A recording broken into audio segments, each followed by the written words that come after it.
My name is Mary. At 43 years old, never expected to be a widow. 3 months ago, she lost Adam, her husband of 11 years, to a sudden aneurysm. Just days after his funeral, she dragged herself to her nephew Lucas's first birthday party where her sister Cassandra dropped a bomb. She announced that Lucas was actually Adam's son, showing everyone a will claiming half of Mary's $800,000 house. What Cassandra did not know was why Mary could barely hold back her laughter. If you are watching this from somewhere where family drama hits close to home, take a moment to like and subscribe. Trust me, you will want to hear how she handled what came next. Adam and Mary met 12 years ago at a charity auction benefiting children with cancer. Mary was volunteering, helping organize the silent auction items when he outbid everyone else for a painting she had been admiring all night. It was a watercolor of the Boston skyline at sunset, vibrant oranges and purples bleeding into the harbor. After winning, he walked straight over to her and handed it over. "I noticed you looking at this all night," he said with a smile that made his blue eyes crinkle at the corners. "I think it belongs with you." That was Adam, thoughtful, observant, and generous to a fault. Mary fell hard and fast.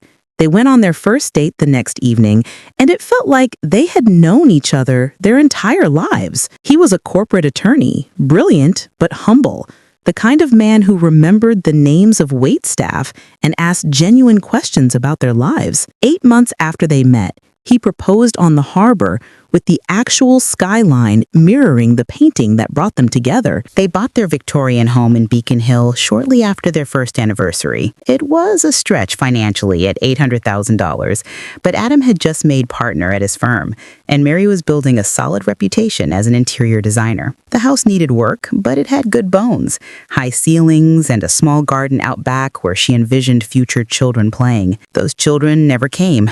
Not for lack of trying. For years, they charted and planned and hoped. Then came the doctors, the tests, the procedures. 4 rounds of IVF that drained their savings and their spirits. Mary still remembered the last failed attempt. The quiet drive home from the clinic. Adam reaching across the console to hold her hand. Neither of them speaking because they both knew that was the end of that road. "We can still have a beautiful life," Adam said that night as they sat on their porch swing. "You and me, that is enough." And he meant it. They slowly rebuilt their dreams. They traveled. They poured themselves into their careers. They renovated the house room by room until it was the showcase home Mary had always imagined. Adam supported her business when she decided to launch her own interior design firm. Their life was full, if different than what they had first planned. Mary's younger sister, Cassandra, was always in the periphery of their happiness. 4 years younger than Mary at 39, she had always been the wild child of the family. While Mary was studying design and building a business, she was bouncing between jobs and relationships. Their parents constantly worried about her, which translated to them making excuses for her behavior and bailing her out of financial troubles repeatedly. Cassandra and Mary had a complicated relationship from childhood. She was undeniably beautiful, with the kind of effortless charm that drew people to her, but there was always an undercurrent of competition from her side. If Mary achieved something, she needed to one-up her. When Mary started dating Adam, Cassandra suddenly became interested in law students. When they bought their house, she complained for months about her apartment, fishing for their parents to help her upgrade. It was exhausting, but Adam encouraged Mary to maintain the relationship. "She is your only sister," he would remind her. "Family is important." 2 years ago, Cassandra started dating Tyler, a bartender she met while out with friends. He was handsome in a rugged way, with tattoos covering his arms and a motorcycle that their parents disapproved of. Their relationship seemed volatile from the outside, with dramatic breakups and passionate reconciliations. Then came the pregnancy announcement at Thanksgiving dinner the year before Adam died. It was unexpected, to say the least. Cassandra had never expressed interest in having children. In fact, she had frequently commented on how Mary's desire for children was giving in to societal expectations. Yet there she was, announcing her pregnancy with theatrical tears and declarations about the miracle of life. Mary felt the familiar sting of jealousy. After all their struggles, all their heartbreak, Cassandra had accidentally achieved what they had desperately wanted. But Mary pushed those feelings down. She was genuinely happy for her, and she was determined to be the best aunt possible to her child. Lucas was born a healthy 8 pounds 4 ounces. Mary was at the hospital with flowers and a handmade blanket she had spent months knitting. Cassandra seemed overwhelmed by motherhood from the start, often calling Mary in tears about Lucas's colic or her exhaustion. Mary stepped in as much as she could, sometimes watching Lucas overnight so she could sleep. Adam was less involved with Lucas than Mary was. In retrospect, Mary thought it was because of their own infertility struggles that it might be painful for him to bond with a baby that was not theirs. He was always kind when Cassandra brought Lucas over, but he maintained a certain distance that Mary never questioned at the time. Then came that terrible Tuesday morning. Adam complained of a headache before leaving for work. Mary suggested he stay home, but he had an important client meeting. "Just a migraine," he insisted, kissing her goodbye. "I will call you after the meeting." That call never came. Instead, Mary got one from the hospital. By the time she arrived, he was already gone. Brain aneurysm, they said. Nothing could have been done. He was 36 years old. The next days passed in a blur of arrangements and grief. Cassandra was strangely absent during most of it, sending text messages claiming Lucas was sick or she could not find a babysitter. When she did appear at the funeral, she stayed briefly, keeping to herself and leaving before the reception. Mary was too numb with grief to think much of it at the time. 1 week after they laid Adam to rest, Lucas's first birthday arrived. The last thing Mary wanted to do was attend a children's birthday party, but family obligations pulled at her. "Adam would want you to go," her mother insisted during one of her daily check-in calls. He always said, "Family comes first." So Mary found herself driving to Cassandra's small rental house in a less desirable part of town. A wrapped gift on the passenger seat, and dark circles under her eyes that no amount of concealer could hide. She had barely slept since Adam died, spending nights staring at his empty side of the bed, reaching for a warmth that was no longer there. She parked behind a line of cars and took several deep breaths before grabbing the gift and heading inside. No one should have to fake happiness so soon after losing their husband, she thought. But she plastered on a smile and knocked on the door. Cassandra's friend Jenna opened it, her eyes widening slightly at the sight of Mary. "Oh, Mary, you made it," she said, her voice oddly trained. She glanced over her shoulder before stepping aside. "Come in. Everyone is in the backyard." The small house was decorated with blue balloons and streamers. A banner reading, "Happy First Birthday, Lucas," stretched across the living room wall. Mary noticed a group of people she did not recognize clustered in the kitchen, whispering. They fell silent as she passed, their eyes following her. In the backyard, more guests stood in small groups, plastic cups in hand. Mary spotted her parents sitting awkwardly at a picnic table, looking uncomfortable. Her father stood when he saw her, relief washing over his face. "Mary," he said, embracing her, "we were not sure you would come." "Of course I came," she replied, setting the gift on the designated table. "Where is the birthday boy?" "With Cassandra," her mother said, not quite meeting her eyes. "They should be out soon for the cake." Mary mingled awkwardly, accepting condolences and deflecting questions about how she was holding up. Everyone seemed on edge, conversations stopping abruptly when she approached. She chalked it up to people not knowing how to act around a newly minted widow. After 30 uncomfortable minutes, Cassandra emerged from the house carrying Lucas on her hip. She was wearing a new dress Mary had never seen before, her hair freshly highlighted. Lucas looked adorable in a little button-up shirt and bow tie, his chubby legs kicking with excitement at all the attention. Cassandra barely acknowledged Mary as she placed Lucas in his high chair. She seemed energized, almost giddy, moving around the yard with an unusual confidence. She tapped a plastic spoon against her cup, calling for everyone's attention. "Thank you all for coming to celebrate Lucas's special day," she began, her voice carrying across the yard. This past year has been full of surprises and challenges, as many of you know. The guests exchanged glances. Her mother suddenly became very interested in her shoes. I have been keeping a secret, Cassandra continued, placing a hand on Lucas's head. One that I can no longer hide, especially after recent events. A chill ran down Mary's spine. Something was very wrong. Lucas is not Tyler's son, she announced, her eyes finding Mary's across the yard. He is Adam's. The world seemed to stop. Mary heard gasps around her, felt her father stiffen beside her. But it was all background noise to the rushing in her ears. Mary's husband and I had a brief affair 2 years ago, Cassandra continued, her voice steady and rehearsed. It was a mistake, a moment of weakness for both of us. We never meant to hurt anyone. But these things happen. Mary stood frozen, unable to process what she was hearing.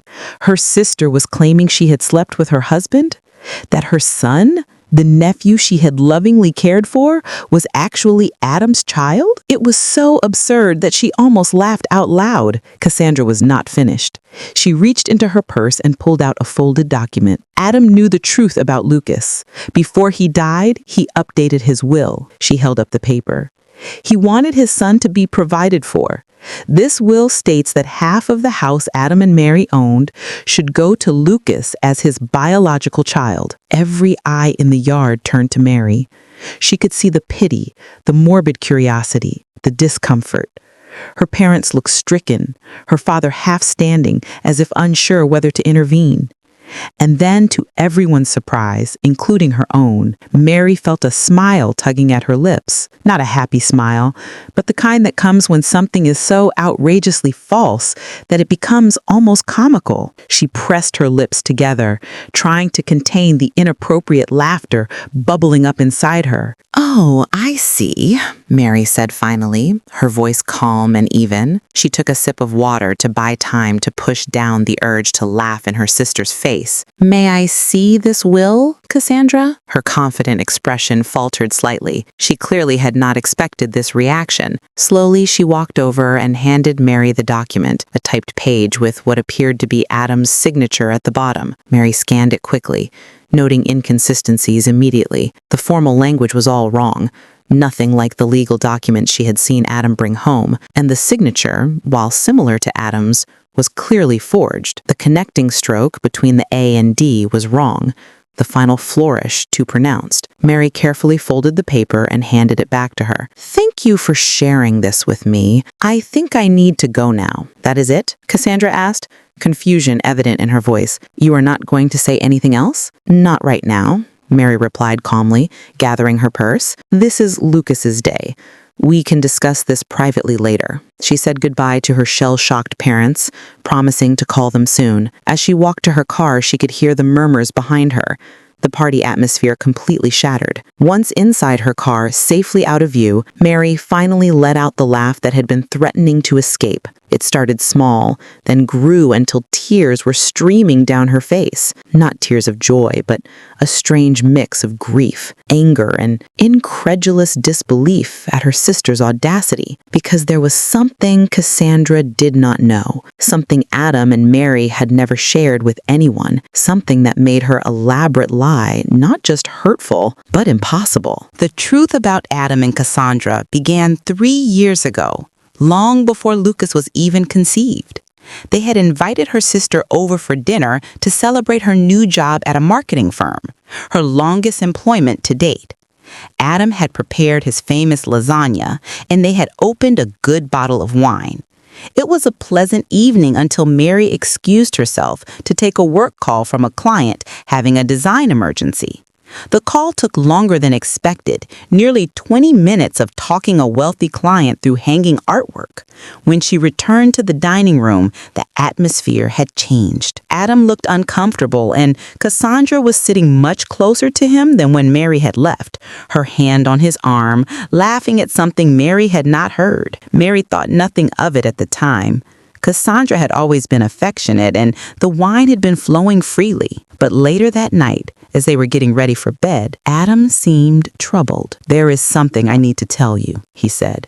sitting on the edge of their bed. And I do not want it to cause problems between you and your sister, but I also do not want to keep secrets from you. He explained that while Mary was on the phone, Cassandra had made a pass at him. Nothing dramatic, just inappropriate comments about how lucky Mary was to have him, followed by a suggestion that he deserved someone who could truly appreciate him. When he had rebuffed her, she laughed it off as a joke, saying Mary was too sensitive if he thought she was serious. Mary was hurt, but not entirely surprised. Cassandra had always pushed boundaries. They decided to let it go as an isolated incident, something caused by wine and her usual competitive nature. But it was not isolated. Over the next few months, Cassandra found ways to touch Adam whenever Mary was not looking, sent text messages that walked the line between friendly and flirtatious, and once showed up at his office uninvited, asking him to lunch. Each time, Adam gently but firmly maintained boundaries and told Mary immediately afterwards. After the office incident, they confronted Mary's parents about Cassandra's behavior.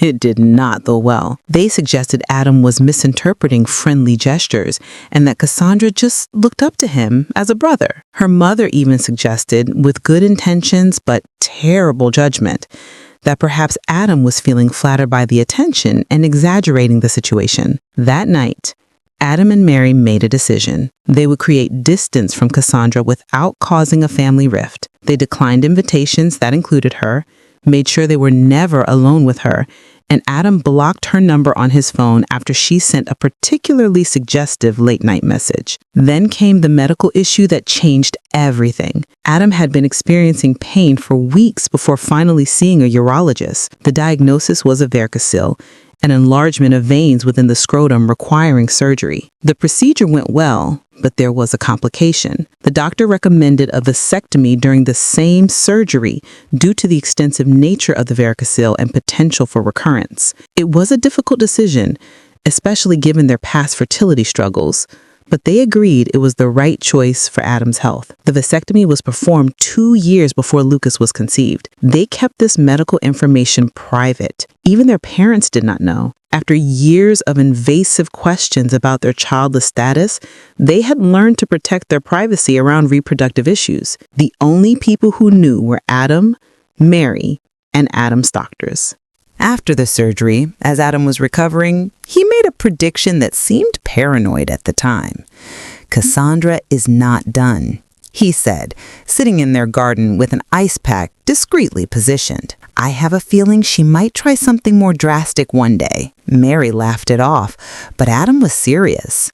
The next week, he scheduled an appointment with their family attorney, James Wilson. Mary went with him, listening as Adam detailed Cassandra's behavior and his recent medical procedure. James recommended documenting everything: the unwanted advances, the medical records confirming the vasectomy, even text messages and emails from Cassandra. You never know what might become relevant, James advised. Better to have documentation and never need it than wish you had it later. They followed his advice, creating a file of everything related to the situation. Adam also updated his will properly through official channels, making sure everything would come to Mary in the event of his death. James kept copies of all documents, and they placed the originals in a safety deposit box at their bank, just in case. Adam had said when we locked the box, though I plan to be around to deal with any of Cassandra's drama for at least another 50 years. The morning after Lucas's birthday party, Mary drove straight to the bank. The manager, who had known Adam and her for years, expressed condolences as he led her to the vault. She sat alone in the small viewing room and opened the box Adam and she had filled with what he jokingly called their disaster preparation kit. Inside was exactly what she needed: Adam's legitimate will, notarized and properly executed, leaving everything to her. Medical records detailing his vasectomy 2 years before Lucas's conception, making it biologically impossible for him to be the father. A journal Adam had kept documenting every inappropriate interaction with Cassandra, including dates, times, and exact quotes. Printed copies of text messages she had sent him. A letter from their attorney confirming that he had witnessed Adam's legitimate will and was available to verify its authenticity. And at the bottom of the box, a sealed envelope with Mary's name written in Adam's familiar handwriting. With trembling fingers, Mary opened it and began to read, "My dearest Mary, if you are reading this, something has happened to me and you have needed to access these documents. I hope it is many years from now when we are old and gray and Cassandra's antics are nothing but a distant memory we laugh about. But if not, if the worst has happened and she has tried to hurt you in my absence, please know that I tried to prepare for every possibility. Use these documents to protect yourself. I know how much you value family, how loyal you are to those you love, but you deserve to be protected from those who would take advantage of that beautiful heart of yours. I love you beyond words, beyond time. Whatever happens, know that, Adam." Tears streamed down Mary's face as she read his words, feeling his love and protection reaching out to her even after death. Her practical, thoughtful husband had anticipated this. Not the specific scenario, perhaps, but the possibility that Cassandra might try to use his death to her advantage. Mary carefully returned everything to the box except what she needed: copies of the medical records, the legitimate will, and selected journal entries. Then she called James Wilson and scheduled an appointment for that afternoon. James Wilson's law office was in a converted brownstone in downtown Boston, the kind of place that exuded old money and discretion. Mary had only been there a handful of times with Adam, but the receptionist recognized her immediately, her expression softening with sympathy. "Mrs. Preston," she said, standing to greet Mary, "Mr. Wilson is expecting you. Please accept my condolences for your loss." James was in his 60s, with silver hair and reading glasses perched on the end of his nose. He had been Adam's mentor when Adam first joined the firm, and they had maintained a close friendship even after Adam moved to a different practice. He stood when Mary entered, coming around his desk to embrace her briefly. "Mary," he said, gesturing for her to sit, "I was devastated to hear about Adam. He was one of the good ones." "He was," Mary agreed, her voice catching slightly. "And it seems he was also right about preparing for the worst with my sister." Mary explained what had happened at the birthday party, showing him the forged will Cassandra had presented. James examined it, his expression growing increasingly concerned. "This is an amateurish forgery," he said finally. "The language is all wrong, and the signature, while similar, would never stand up to expert analysis. But the fact that she created this at all is deeply troubling." Mary showed him the documents from the safety deposit box, the medical records confirming Adam's vasectomy, the legitimate will, and Adam's journal documenting Cassandra's behavior over the years. "Adam was nothing if not thorough," James said, reviewing the materials. "These medical records alone disprove her claim about Lucas's paternity. The vasectomy was performed 2 years before the child was conceived. It is biologically impossible for Adam to be the father." 3 days later, Frank called requesting a meeting at James's office. When Mary arrived, both men were reviewing documents spread across the conference table. "Mrs. Preston," Frank began once they were seated, "I have uncovered some concerning information about your sister's situation." According to his investigation, Cassandra was in dire financial straits. She had accumulated over $75,000 in debt, spread across credit cards, personal loans, and medical bills for Lucas, who had needed surgery for a heart defect shortly after birth. Her credit score was abysmal, and she had been rejected for 3 additional loans in the past month alone. "She is also facing eviction," Frank continued, sliding a document across the table. "This is a copy of the notice her landlord filed last week. She has until the end of the month to pay 4 months of back rent or vacate the property." As for Tyler, he had apparently abandoned Cassandra and Lucas shortly after the birth, moving to Seattle with a new girlfriend. He was paying minimal child support, barely $200 a month, and even that irregularly. "I also found these," Frank said, producing printouts of text messages. "She has been telling friends about her plans to claim part of your house for weeks." These are messages between her and a friend named Jenna. Mary recognized the name as the woman who had opened the door at the party. The messages were damning. "Adam's death is terrible, but maybe it's finally my chance to get what I deserve. That house is worth at least $800K now. If I play this right, I'll have a nice nest egg for Lucas and me. The will is almost ready. My friend Dave is good with Photoshop and found a sample of Adam's signature online from some charity auction. It looks totally legit. Mary has always been the golden child. Time for me to get my share. She got 11 years with a great guy. The least she can do is share the wealth now that he's gone." Mary felt physically ill reading the calculated coldness of her sister's words. This was not just opportunism. It was premeditated fraud designed to capitalize on her grief. There is more, Frank said gently. I've ran a background check on Tyler Martin, the actual father. He has a history of domestic violence charges from a previous relationship and currently has a warrant out for unpaid child support for another child in New Hampshire. He is not someone you would want around your nephew. Mary sat in stunned silence, trying to process everything. Her sister was not just desperate. She was willing to destroy Adam's reputation and their marriage to solve her financial problems. And her choice in partners had put Lucas in a potentially dangerous situation. What do I do with all this? She asked, looking between James and Frank. I cannot just expose all of this publicly.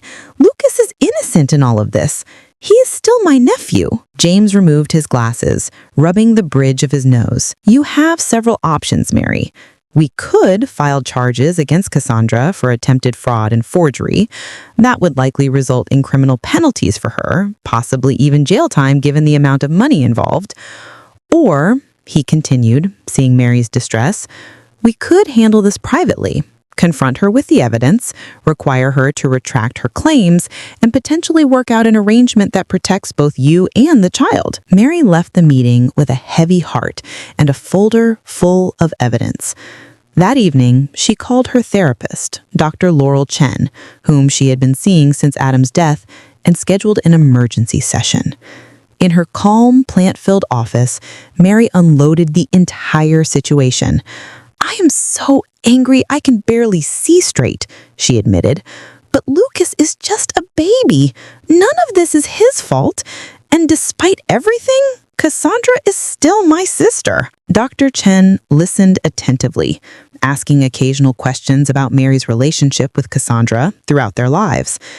It sounds like this pattern of competition and manipulation has existed since childhood, she observed. The current situation is an escalation, not an anomaly. What would you do? Mary asked desperately. I cannot tell you what decision to make, she replied, but I will say that compassion does not mean allowing yourself to be victimized. You can be kind while still establishing firm boundaries and consequences. After much reflection, Mary decided on a course of action. She would confront Cassandra privately with all the evidence, offering her a choice, face potential legal consequences for her fraud, or accept a compromise that would provide for Lucas while requiring accountability from her. With renewed determination, Mary called Cassandra the next morning. We need to talk about the will, she said when she answered. Can you come to my house tomorrow afternoon? Just you, no Lucas. I knew you would come around, she replied, sounding smugly satisfied. I will be there at 2. Mary spent the morning preparing for Cassandra's visit, arranging documents in a logical order, and setting up recording devices on James's advice. Massachusetts is a 2-party consent state, he had warned her, so you cannot record her secretly, but you can ask for her permission at the start of your conversation, framing it as a way to ensure you both have a record of any agreement reached. At precisely 2 o'clock, the doorbell rang. Mary took a deep breath, steadying herself before opening the door. Cassandra stood on the porch, looking polished in a new outfit, her confidence evident in her posture. Come in, Mary said, leading her to the living room where she had set up 2 chairs facing each other, a coffee table between them with a recorder, water glasses, and a folder of documents. I hope you do not mind if we record our conversation. It seems prudent given the legal nature of what we are discussing. Cassandra hesitated only briefly before nodding. Sure, whatever makes you comfortable, though I think this can be pretty straightforward. The will is clear. Mary turned on the recorder, stating the date and time and confirming Cassandra's consent to be recorded. Then she sat back, studying her sister's face. Before we discuss the will, I would like to understand exactly what you are claiming happened between you and Adam. Cassandra launched into a well-rehearsed story about a supposed affair 2 years ago. According to her version, she and Adam had connected during a period when he and Mary were having problems. They were not. She claimed they met several times at a hotel downtown, that Adam had confessed his unhappiness in their marriage, and that Lucas was conceived during these encounters. He always meant to tell you, she said, her eyes wide with practiced sincerity. But then Lucas was born with the heart condition, and he did not want to add stress to the situation. He promised he would provide for his son, though. Mary listened without interrupting, noting the inconsistencies in her timeline and the details that contradicted what she knew about Adam's schedule during that period. When she finished, Mary began asking questions. "Which hotel did you meet at?" she asked. "The Mandarin Oriental," she replied quickly. "And what room? Do you remember?" She faltered slightly. "It was on a high floor. I do not recall the exact number." "What days of the week did you usually meet?" "Tuesdays? Sometimes Thursdays, when he told you he was working late?" Mary continued with increasingly specific questions. "What did Adam typically order from room service?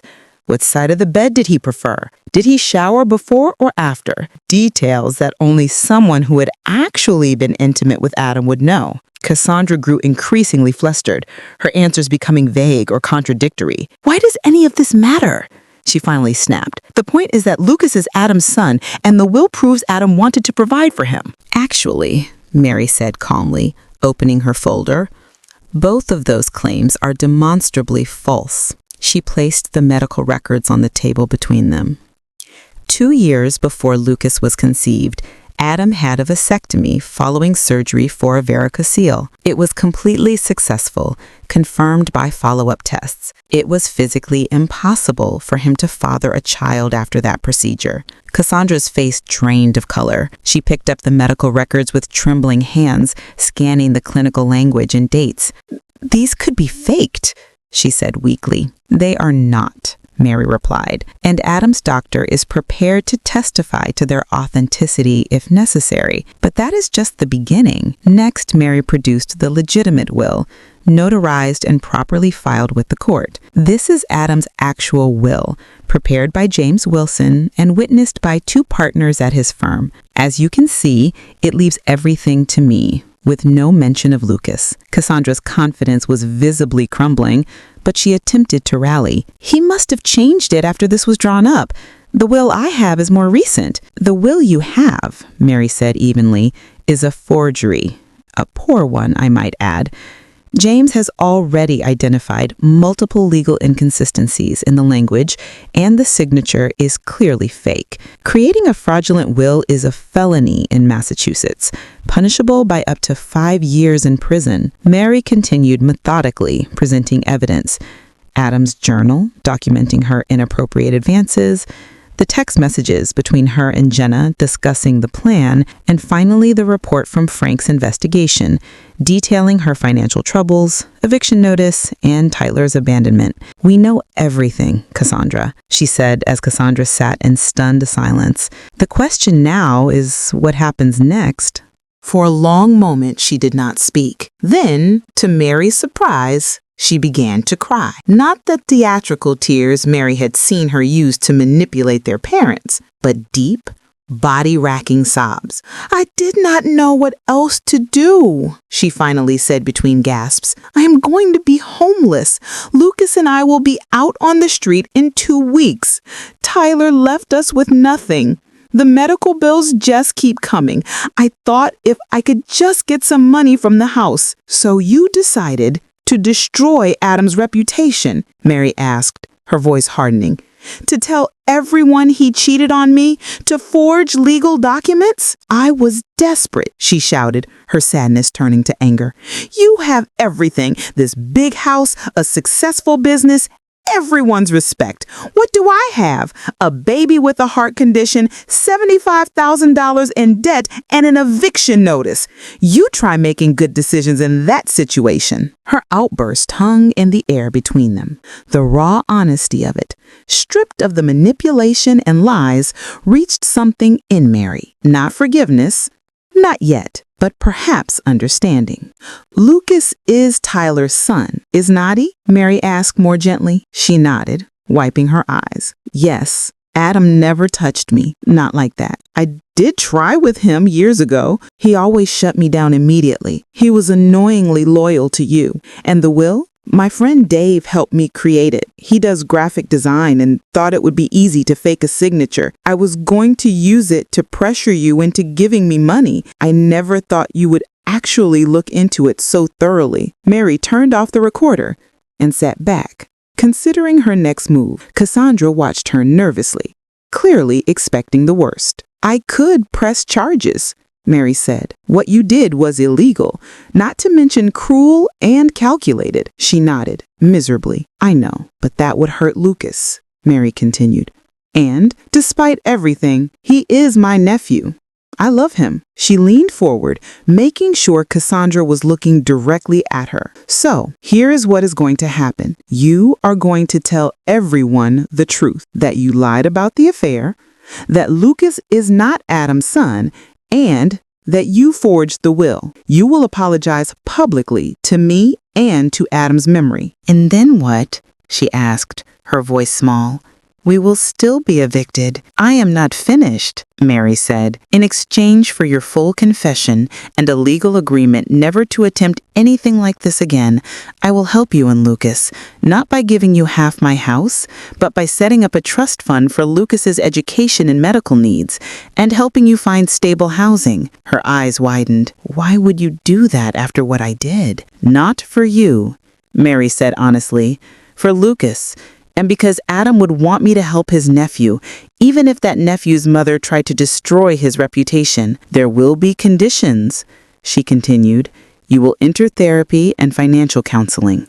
You will maintain steady employment, and you will allow me to be part of Lucas's life to ensure he is being properly cared for. If you violate any of these conditions, the support stops immediately." Cassandra was quiet for a long moment, processing everything. "I do not deserve your help," she finally said. "No," Mary agreed. "You do not. But Lucas deserves a stable home and medical care, and I deserve to have my husband's memory untarnished. This solution gives us both what we need." After further discussion of the details, Cassandra agreed to Mary's terms. They would meet with James the next day to formalize the agreement, and she would make her public confession at a family dinner the following weekend. As Mary showed her out, she paused at the door. "I really am sorry, Mary. I have been jealous of you my whole life. Everything always seemed to come so easily to you." "Nothing about my life has been easy," Mary replied. "You just never bothered to look past the surface. Maybe it is time you started." The family dinner Mary arranged for Saturday evening was tense from the start. Her parents arrived early, her mother bringing her signature lasagna as a peace offering. "I do not know what this is about," she said as she set the dish on Mary's counter, "but Cassandra has been calling us in tears, saying you are forcing her to come to some sort of family meeting." "Just wait until everyone is here," Mary replied, pouring her a glass of wine. "This needs to be addressed once, with everyone present." By 7, they were all seated around Mary's dining room table. Her parents, Cassandra, without Lucas, who was with a babysitter, and Mary. James had advised her to record this conversation as well, and a small recorder sat in the center of the table. "Thank you all for coming," Mary began after explaining the recording. "I have asked Cassandra to share some important information with you." Cassandra looked pale and uncomfortable, her usual confidence nowhere to be seen. She stared down at her plate as she spoke. "I lied about Lucas being Adam's son. Adam and I never had an affair. Lucas is Tyler's child, and I forged the will I showed at the birthday party." Mary's parents stared at her in shock. "But why would you do such a thing?" her father demanded. "Do you have any idea what that claim did to your sister? To Adam's reputation?" Cassandra explained her desperate financial situation, her voice gaining strength as she detailed the mounting debts, Tyler's abandonment, and the eviction notice. As she spoke, Mary could see her mother's expression shifting from shock to sympathy. "Oh, honey," she said when Cassandra finished, "why didn't you just come to us for help? You didn't need to make up such terrible lies." "Would you have given me $400,000? Cassandra asked bluntly. "Because that is what I would have gotten if my plan had worked, half the value of Mary's house." "Of course, we could not give you that kind of money," her father said, "but we could have helped with the rent, at least temporarily. Instead, you chose to try to defraud your own sister while she was grieving her husband." "I know it was wrong," Cassandra admitted. "Mary has already made that abundantly clear. She has the evidence to press charges against me if she wanted to." Her mother turned to Mary in alarm. "You wouldn't do that to your own sister, would you, Mary?" Mary felt a flash of frustration at her immediate defense of Cassandra. Even now, "I could," she said firmly. "What she did was not just immoral, but illegal. Forgery and fraud are felonies." "But she is family," her mother insisted, and she has Lucas to think about. I am family too. Your daughter too, the one who just lost her husband and then had to defend his memory against false accusations of infidelity. Where was your concern for me in all this? Her father looked uncomfortable, shifting in his seat. Of course we care about you, Mary, but Cassandra has always needed more help, more guidance. And whose fault is that? Mary asked. You have been bailing her out of her poor decisions her entire life. Maybe if you had let her face consequences occasionally, she would not have escalated to criminal behavior, her mother gasped. That is hardly fair, Mary. We have always treated you girls equally. Cassandra surprisingly shook her head. No, Mom, you have not. Mary is right. You always made excuses for me, always found ways to fix my mistakes. It did not help me. It just made me think I could do whatever I wanted without consequences. Her parents looked stunned at this admission. For perhaps the first time, Cassandra was taking responsibility rather than deflecting blame. So what happens now? Her father asked, looking between them. Is Cassandra going to jail? No, Mary said. I have decided not to press charges under certain conditions. She outlined the agreement Cassandra and she had reached with James's help, the trust fund for Lucas, the therapy and financial counseling requirements, and the stable employment condition. That is very generous, her father said, looking relieved. Especially after what she did. It is more than generous, Cassandra agreed quietly. It is more than I deserve. Well, her mother said, brightening, this is all working out for the best. Then Cassandra has apologized, Mary is helping with Lucas, and we can put this ugly business behind us. It is not that simple, Mom, Mary said firmly. Trust has been broken here. Healing will take time, if it happens at all, and there need to be boundaries going forward. What kind of boundaries? She asked, looking worried. For one thing, I need you both to stop enabling Cassandra's behavior. No more bailouts, no more excuses. She needs to stand on her own feet with appropriate support that does not perpetuate dependency. Her father nodded slowly. That seems reasonable. And I need you to respect that my relationship with Cassandra will be different now. I will be involved in Lucas's life because I love him and want the best for him. But Cassandra and I will not be close the way we once were. At least not for a long time. Her mother looked distressed. But we are family. We need to stick together.